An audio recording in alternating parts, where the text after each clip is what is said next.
Welcome back to the most game-changing 79 build you'll see on YouTube. For years, I've always said I'd hated the 79 series, so I went and bought one. And over the next few months, I'm going to be building this cruiser to decide, do I really hate them or am I a secret Land Cruiser lover? Previously, we bought this 2009 single cab 79 series ute. It was in pretty bad shape, but that's what we want to start with as we fully rebuild this thing from the ground up. In this episode, we waste no time prepping that cab ready for paint, and we also finally get the transmission mounted up to the motor, the engine and box fully scanned to go into the chassis, and also a sneaky little locker install. Guys, do you like my hat? I know it's beautiful, perfect for summer, right? How beautiful is the weather here on the Sunshine Coast? Not that great, but what is beautiful is our chassis. Back from the coil conversion, it's a pure engineering that we did last episode. Thanks everyone that's been following along as well. And if you are new here, please subscribe because I checked and over 60% of you that watched the last episode aren't actually subscribed to the channel, so we need to sort that out. We've got our motor. This thing is sick, as revealed in the last video. It's one of the first in the country. It is a 6BT, but with a common rail injection pump, which is pretty crazy. And then of course, we've got our cab that we've stripped back. So we need to do some work on this in this episode. We're going to get it prepped for paint so we can start laying some color and get that sorted, the custom interior, basically get that whole cab built. So when the rest of the car is done, we can drop it on. And then an important thing for this video is getting that chassis prepped and engine mounts put in, drive line mocked up so we can work out positioning and actually get that thing finished so it can go off to powder coating as well. So a bit to do in this episode, let's waste no time, rip in. Okie dokie. All right, I'm gonna get onto some sanding now. All right, super riveting content, I know, but it's got to be done. So we're going to sand this thing down and probably some 320 and just get primer on it. So the parts that I can already start working on, probably do some of the cab as well. We can get some high fill primer on there and basically get it to the point where it's ready for a wet sand, and then we start laying paint. So these panels are pretty much ready to go. The front clip, front guards, and the cab. So let's get into it. Look, there's going to be a lot of sanding to be done on this build, but we're getting stuck in with the hardest part, which is the guards. Now, I found this little soft pad to put on my sander. It actually makes it a lot easier and not cut into too many spots, but you still have to go over it in the end with a hand sand and get into all the little tight bits as well.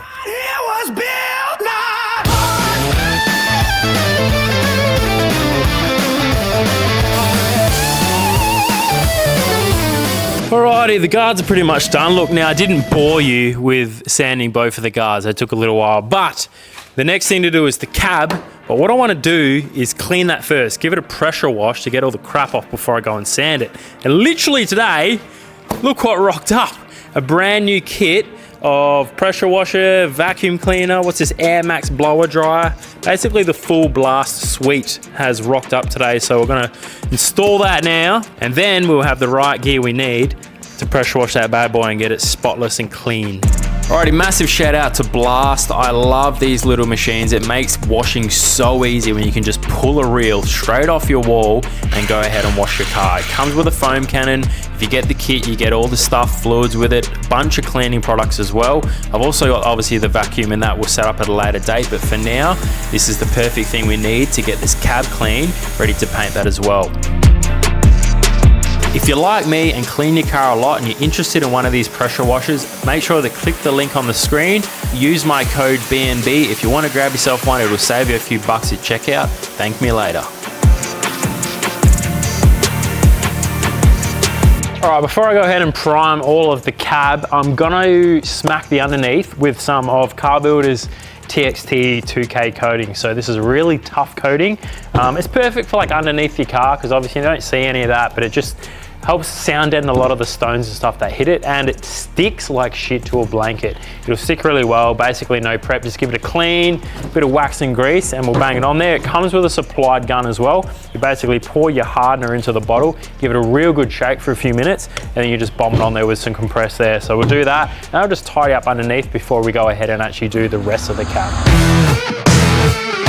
Okay, a hot tip here when you're spraying this type of heavy, thick paint is to wet your floor first. Because it's so thick and dense, a lot of the paint particles will actually fall down to the ground and you end up sticking to the floor and basically ripping your thongs off your feet. So, wet the floor and you'll make way less mess. I've used this stuff plenty of times before. It's specifically designed for those harsher places where you get a lot of stones and mud and stuff flicking up onto your paintwork that you don't want to scratch. This stuff is super rugged and will hold up to that condition.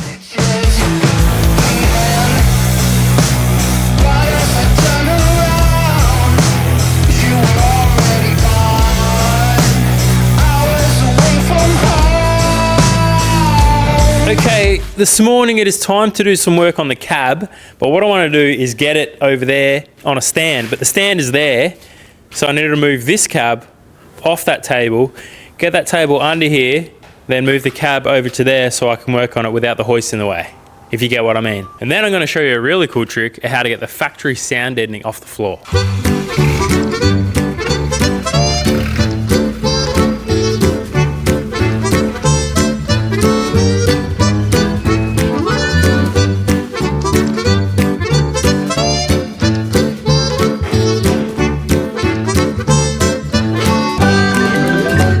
The next thing I want to go do before we go ahead and prep all the cab is get rid of all this sound deadening. Now you may have seen this trick before, and that is to use dry ice. So you can grab some dry ice from your local Becuase, or even Supergas has it. Now I don't know the chemical reaction that takes place, but I'm pretty sure all it's essentially doing is freezing the glue. Now you can spend hours and hours with a grinder making an absolute mess trying to pick all this rubbery crap off, or you just let some of this dry ice sit there for about 5-10 minutes and it literally just scoops off. So let's give it a go, see if that works. I don't have a scooper, so I found a little 90-degree bend of stainless. We're gonna use that as our scooper. See what happens.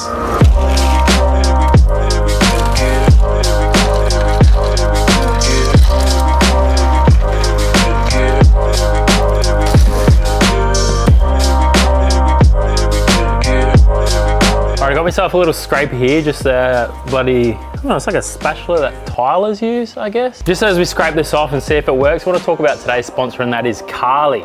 So Carly is like the ultimate all-in-one little OBD sensor for your car. It's basically like having a mechanic in your pocket. When you plug this in with your OBD port, download the app and sign up, you input the exact vehicle that you have, and it will do a full scan of any diagnostics, issues, fault codes that you can clear on the spot. Not only that, if you buy a second-hand vehicle, it can fully scan the car to make sure nothing's been tampered with. You can check things like your odometer to make sure that hasn't been wound backwards, and any other previous records, damages, or crashes the car may have been in. Well, I'm gonna give this stuff a go. Oh, okay. You know what, it is coming off, and I think it needs a little bit more time. It's only been a couple of minutes, but it is loosening up. I'm gonna use this to try and get it started. There we go, look at that. Just recently I bought a new BMW X5. It was actually from the auctions, and I had no idea what state it was. I just wanted it for some parts out of the car, but let's have a look at what it comes up with on the scan. Alright guys, so we've got a completed diagnostic scan here, and fun fact, it actually found 37 ECUs in this car. That is crazy. So showing the results, we have 80 issues. Now, fun fact, I did this off camera initially to just make sure it was all gonna work, and it actually found 300 issues. I did a clear scan, and straight off the bat, it's knocked off 200 of them. So there's only 80 issues that are left stored in the ECU. So that would have saved you thousands for a mechanic. As expected, this is a car from the auction, so there's gonna be dramas. Ultrasonic sensors, another sensor, another sensor. Well, it's pretty simple. If you don't actually know what it means, like I actually probably don't know what the acoustic distance warning sensor is, click on more information, it will take that code straight to Google and it will do an AI search of what it is. So that's pretty handy and saves you thousands of dollars taking it to a mechanic. I'd say it's paid itself off already. So guys, if you want to check out the Carly app and grab one for yourself, there'll be a link down below, a QR code here on the screen, and also my discount code. If you want to get around it, it's a super handy thing just to have in your glove box, especially if you're going away on a trip and you have issues with your car. The Carly app is an easy way to fix and clear those codes without having to go back to a mechanic. Let's get the rest of this off. All right, despite waiting a little bit, it looked like this dry ice situation was going to be a little bit of a fail. We'll try and get as much as we can off though. Alrighty, well, that was a shit job. I spent the last couple of hours just chiseling that shit out. I feel like the dry ice did not too much, but we got the main floor section out, but you can see like all this stuff's gone on a lot thinner. And when I try to chisel it off, it kind of takes the top layer off but leaves the glue behind. Like, it's just not happening. So don't know, comment down below if you've actually taken this sound deadening off like a cruiser before. I feel like it's different. It's definitely different to patrols. That's like a thin sheet, and as soon as it goes cold and you chisel it, you can basically just scrape it and it all lifts off perfectly. But this was like still super stuck, which sucks. But the way that they've laid it, it looks like it was just sprayed on. I can just sound deaden straight over that. So the whole process that I just did was kind of useless. Plus, I just got diagnosed with tennis elbow, and that killed. I know, tennis elbow. Do a lot of that tennis, you know. I'm gonna have to retire. This is the end of built not bought. Sam's got tennis elbow, he can't work no more. Anyway, so what I'm gonna do now is just forget about that waste of my life and 140 bucks of ice and continue on with the cab. So I'm gonna finish sanding all the cab now, go with an Orbi, and I wanna get this in primer today. So get this and the guards in primer, engine bay front as well. And that'll just get it prepped that first stage for paint. Then I'll be satisfied with the day that we did today. Alright, so I really didn't want to feel like I was wasting the rest of my morning, so let's rip into sanding the rest of this cab down. It's very time consuming, but at least we can tick that thing off the list.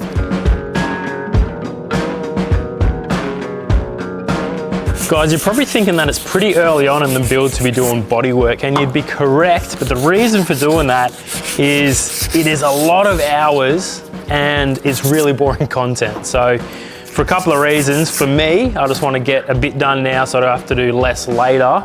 And for you guys, I can kind of break up the whole bodywork situation across a few episodes. Otherwise we'll get towards mid to late build and there'll just be like bodywork and paint for like 3-4 weeks straight, which we don't want. So try and get this cab in primer in this episode, and then maybe next one or the one after, I can actually paint the cab in the final color that we're doing. So I haven't revealed that yet, but it's a pretty sick color. I know what you're thinking, it's not black. Bloody shock horror. And that can sit there painted, done, and we can actually put all the dash in it and literally build this cab inside the shed on a stand and basically have it fully complete, fully trimmed and painted, ready to basically drop back on the car. And then all the bodywork like doors, guards, bonnet, I'm gonna spray all together and possibly do that in a booth.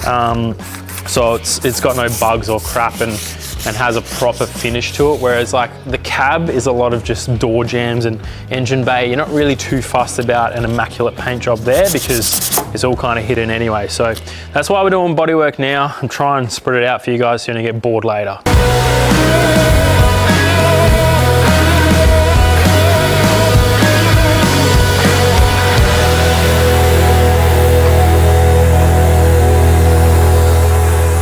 Okay, I had a brainwave yesterday. The way I normally paint a car is prime it with high field primer, let that set, and then do like a wet and dry sand on that. And the reason you do that is to get the panels more flat, prep it better for paint. But with an engine bay that's so complicated, I'm not worried about it being dead flat because, I mean, it's an engine bay. Same with all the door jams and that. So what you can actually do is a wet on wet paint job. So what I'm gonna do is as soon as I prime this, within the flash off period of it's like 8 hours or something, I'm gonna go straight for base coat, color, clear coat. So I'm gonna paint this in one hit. That avoids me having to go back through and sand all of that again, which took hours. So what we're gonna do is move on to the chassis. Let me show you this. There's a couple of little bits on the chassis that I want to cut off. Well, mainly engine mounts, of course. So the first thing I want to do on here, now that it's back from the coil conversion, is chop these engine mounts off to make room for the Cummins. A couple other bits I want to get rid of. I hate the way that these get left on. So whenever people do coil conversions, they just leave the leaf perches. Maybe sometimes it's because it keeps it factory. I don't know if there's ever a chance that it gets put back to leaves, that's still there, or I think the main reason is just it's actually quite a bit of a painful bracket to cut off, because if you just do a straight cut across there, it still looks quite ugly. But if you cut off any deeper, it opens this gap up here and you pretty much have to commit to shaving the whole thing, and then you risk gouging into the chassis here. So it takes a lot of time to get it cut perfect enough but not cut into your chassis, so I'm gonna have a go at that. There's also a couple of exhaust brackets I don't want to get rid of. We won't be needing that. Just a few little things. There's another one here. Pretty much just clean up any bracket that I know I won't need in the future, so when it goes in for powder coating, it's gonna have just a clean finish and no changes to be made after that. We're gonna start with these ones. See how we go. Me in the crowd, people, throw your love around, love me. All right, so I've ended up doing this in stages. I've started just with a power grinder. I've plugged this one in. If you use a battery grinder, you will just go through a bajillion batteries. So I've started with just cutting discs. I've literally got a box of third discs here. And I went through and just cut off the main sections. I didn't want to go too deep and risk cutting into the chassis itself. So I went like around the welds, and then I moved on to this grinding disc. It's a real solid one. You just kind of just lean into it and really cut down the actual welded sections real close to the chassis itself. And then I'm just going to finish it off here with a fiber disc pad, and that'll just clean it up so it's dead flush with the original chassis level. And it'll basically look like there was never even a engine mount or weld there to begin with. So kind of 3 levels, and it's going to come up pretty sweet, I think. Obviously by doing this I'm taking off the paint anyway, so it's kind of 2 birds with 1 stone. We can pretty much weld straight onto that once it's done. No time to cry. Happy, happy. Put it in your heart where tomorrow shines. Okay, now we're going to move on to the first part of the actual conversion itself, and that's starting with this gearbox, the 8 HP. Now, in the earlier episode, I think it was episode 2, I did mention that I was going to be doing this auto conversion. So they're probably one of the most bulletproof OEM gearboxes you can buy out of a standard vehicle.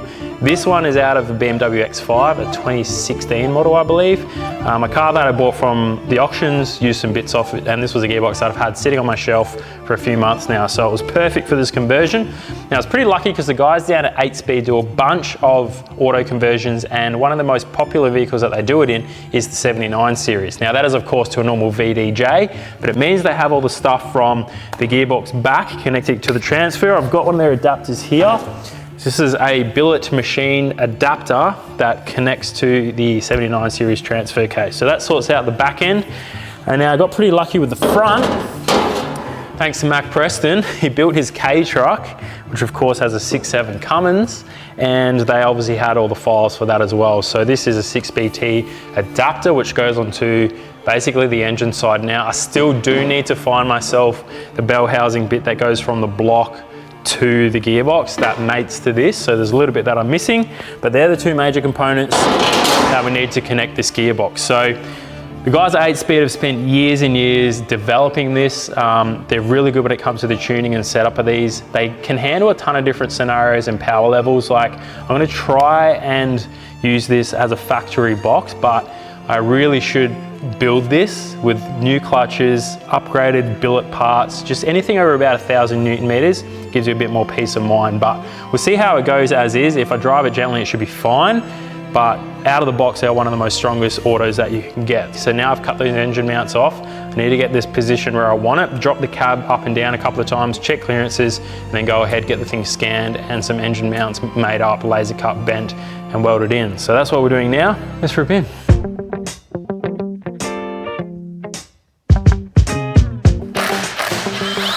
Hot tip, guys, if you're working on anything European, they've always got like these Torx bit like bolts. So do yourself a favor and grab yourself a Torx bit set. So this is a bunch of sockets. They're slightly different to like a normal hex bolt. They've got a little star pattern on them. I just grabbed them from SP Tools, and it just means you're not gonna strip out any bolts, because I guarantee pretty much anything European will have that type of bolt on it.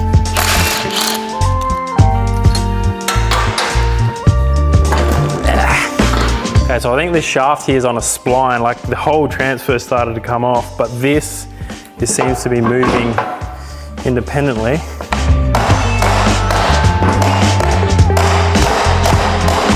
There we go.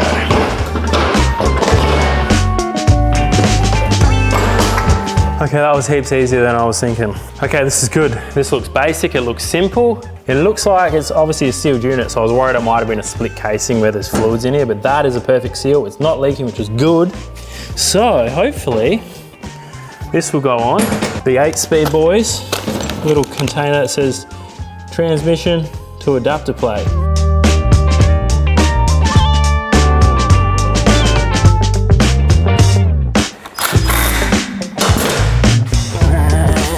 We're going to be giving that a clean later. Also, I dare say there's probably an adapter that goes between here and there, like a spline adapter, which we're not going to worry about now because we don't need it to actually work. Just mocking up the casings, but there'll be a piece that you chuck in there, don't forget that. The machining on this billet adapter here was really good. It was coming together super easy. Everything kind of just locked into place.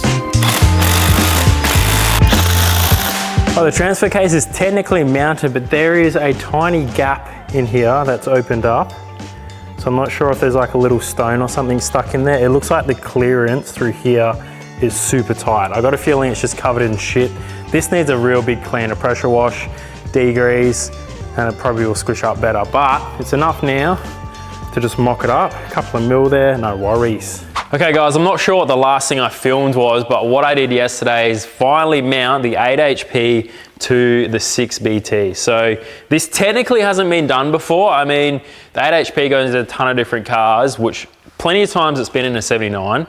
Now, Macca put one on his Cummins, but it was a 6.7, so a 24 valve, not a 6BT. So technically, I say it's the first time that an 8-speed's been put on a 6BT that is also common rail. So we're setting records here, world first. We've got Kalen down here and he's gonna scan basically this whole engine. We're scanning the cab as well. And Mac is outside doing the chassis. So the plan is to have a scan file of the chassis, of the motor and of the cab, and then in the Fusion digital world, they can drop the cab on and basically move the motor around with the click of a button. And once that's done, we can sort out positioning and hopefully make up some engine mounts. So they've just done a scan which made, what was it, like 4 million polygons or something you were talking about? The issue with a lot of scanners is anything reflective, it doesn't leave a good scan, but this thing just comes straight in and it gets a perfect scan without having to put markers everywhere, which takes a lot of time. So the billet covers, the boys at EPC do already have for your 6BT, but being a common rail, these hard lines and fuel lines are actually in slightly different positions. So he's going to give my motor a quick scan. If you end up ever getting a common rail 6BT, we'll hopefully have a single piece billet cover for this top section, which just makes it look so much nicer. It makes it look a lot more modern in my opinion. There you go. Look at that. It's actually really good quality, isn't it? Down to 0.5 of a millimetre. Accuracy. Yeah. Yeah, so while it's off, like the biggest thing is obviously just firewall position, getting the motor back as far as we can. We're not gonna have any issues with gearbox clearance because it's actually a lot smaller than most gearboxes, so the tunnel should be fine, but it's just getting the positioning here. And then the other thing is just like sump to diff, making sure we get enough up travel before bumps, and then potentially the bonnet height might be an issue as well, but actually I can't give that away yet. If you know, you know. And we'll get a little bit more bonnet height clearance as well, so it should be fine. All right, while the boys were finishing off the scanning there, I was moving on to some upgrades for the rear diff. So I finger tighted all of this when I was at Superior, so it was pretty easy to undo, get the axles out, the diff center out. We got a spicy new locker going in. Okay, we had a pretty exciting delivery rock up today. Actually forgot that these were on their way, but they are obviously a couple of Harrop e-lockers. We're of course going to twin lock this cruiser and needs to be capable off-road. And I've used probably, I'm going to say nearly 20 lockers that I've put in four-wheel drives. The last 5 4-wheels I've have had e-lockers and they've been absolutely flawless. Now what I usually do at this point in the episode is go, I've done like 1,000 installs of e-lockers, go back on one of my episodes, I'll link it below, blah, blah, blah, which is true, but I was thinking about it the other day and I probably haven't done it for a few years. So instead of saying that, I'm actually gonna go through it in this episode, how to install a locker into your diff. To be honest, there's probably a bunch of new viewers on this channel anyway, so we're gonna run through it in case you guys have not seen it before. Just fix that bloody camera up. So what you wanna do first, I'm gonna be reusing the ring gear and pinion. It's not really important to check any of the settings and specs beforehand. Like you can hear it's got a bit of backlash in there, but we'll go through that later. The first thing you wanna do is basically disassemble it. But a real important step is to make sure that the carrier bearing caps go back where they were. So on this one, there's actually no markings. I don't think it's been pulled apart before. So a good way is to just drop a dot on each side of where the bearing goes. That'll tell you which side this bearing cap goes and obviously which direction. On the other side, you put 2 dots, then you can't mix them up. The reason I'm using a punch and not just a pen is because a pen can obviously rub off. There's a lot of like oil and grease in here and that's just gonna stay there forever and not rub off. There we go, I had the genius idea of sticking the camera up there so you can actually see what's going on. All right, so now they're marked, we can pretty much go ahead and rip it apart. So there's a couple of 12 mils that just hold these side winders in position. The bolts themselves, you don't really need to worry about where they go. Boom, boom, rattle them off. And then you should be able to pop those caps off. So you also want to keep that bearing cap, winder, and race all together. Same with this side. And then your center's out. How easy is that? Once you've got the old center out of the housing, it's time to prep the new locker. First thing you want to do is take off the ring gear. We're going to be reusing this, but it might take a little bit of convincing with a soft hammer to knock it off of the old housing. All right, since we're reusing this ring gear and pinion, we're going to drop it back onto the new center. So this is the E-locker from Harrop, and you reuse your old ring gear. Now, getting it off was a little bit tight. You knock it around with a hammer. Once it's off, you want to give it a good clean and make sure you just blow out all these little holes because they generally get put on with Loctite and that can be filled there with crap. Now, if it doesn't fit straight away, you can bang it in an oven, heat it up, which will expand it. But I did test fit this one and it seems like it pretty much drops straight on cold, which is good. There. That should be enough to get it started. We're going to put all the bolts in and slowly nip it up in a bit of a crisscross pattern to make sure it's aligned, and then we can prep all these with Loctite and torque them up to spec. Right, these are super important bolts that you do not want to come loose or you'll explode your diff. So Loctite is super important and you want to chuck them in and then make sure you torque them up to spec. Now, I use a little bit of a non-conventional method for tightening these, but it's honestly the way I've been doing it for years. You could probably just chuck it in a vise and torque them up. But once they're all to spec, make sure they're marked and then you can reassemble the whole diff. Okay, so this next bit isn't a step that you have to do, but I'm going to go ahead and give this a clean and actually sand and paint this housing. And I'm also going to go and get some brand new carrier bearings. I've decided to do that. While they're disc apart, you might as well change them. I'm pretty sure in the Harrop instruction manual it tells you a bunch of the common sizes and bearings, but you basically just want to get your inner race and outer race diameters correct. Any bearing shop should probably stock them, and then we'll press them on and reassemble it. But I'm going to go ahead and paint this, and then tomorrow I'll get back to you and we can put it all back together. Okay, we are back. We're back with some new carrier bearings and a painted housing. So slap some paint on that. Now, I actually got some bearings a couple of days ago, went to fit them, and they were wrong. But you wouldn't have actually known they were wrong unless bloody to the trained eye, all right? So what happened is the bearing went down and it felt like it seated, like it stopped on the press, but if you looked in the light, you could see light coming through the face of the bearing versus the face of the diff. Now that means there's a gap, which means the alignment would have been wrong or bad. So, got a new set, which are correct, and now this is the small difference. As you can see on the camera, this radius here is quite a slow, kind of soft radius, like it's kind of ground out, whereas the other one was more of a sharp corner. And what that means is the sharp corner was hitting the cutout on the diff here. So since this one's actually machined out as a smoother radius, you can seat all the way down and not hit the corner on the diff here. So that's that small difference. Otherwise, it's essentially the same bearing. So we're gonna get these pressed on and then we can throw it back into the housing and start the assembly and setup. You can see here, as I'm pressing the bearings on, it's super important to make sure that they're fully seated. You don't want to see any light coming through the gap here. This can move later on, make your diff come loose, and then eventually smash your ring and pinion.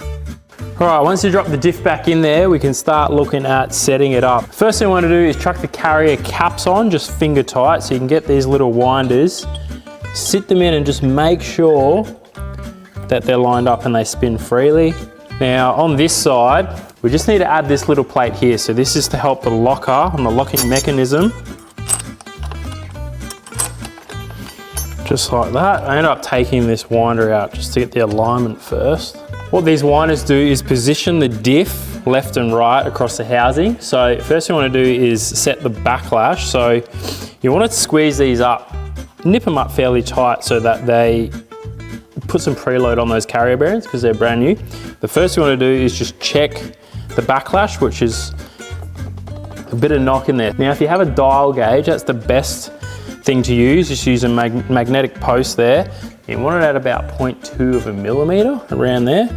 So we can measure that backlash, and once we've got that set, then we can nip these sides up and torque up these carrier bolts. The other thing you want to do is make sure you put the locker cables through the housing. So you drill, I think it's 11.5 millimeter hole, and you just want to put that grub screw through the housing Make sure that's all sealed up. Okay, we've got the backlash sorted. So we've got about 0.2, slightly over, maybe 0.22. We've got a little bit of drag in these carrier bearings. You can feel it's kind of a bit of resistance. You want that a little bit tighter than if it was the old bearing. So when they bed in, they'll heat up and they'll actually loosen up after a couple of drives. So that's feeling pretty good. Once I check that track, we can torque all these up, and that's pretty much the housing back together.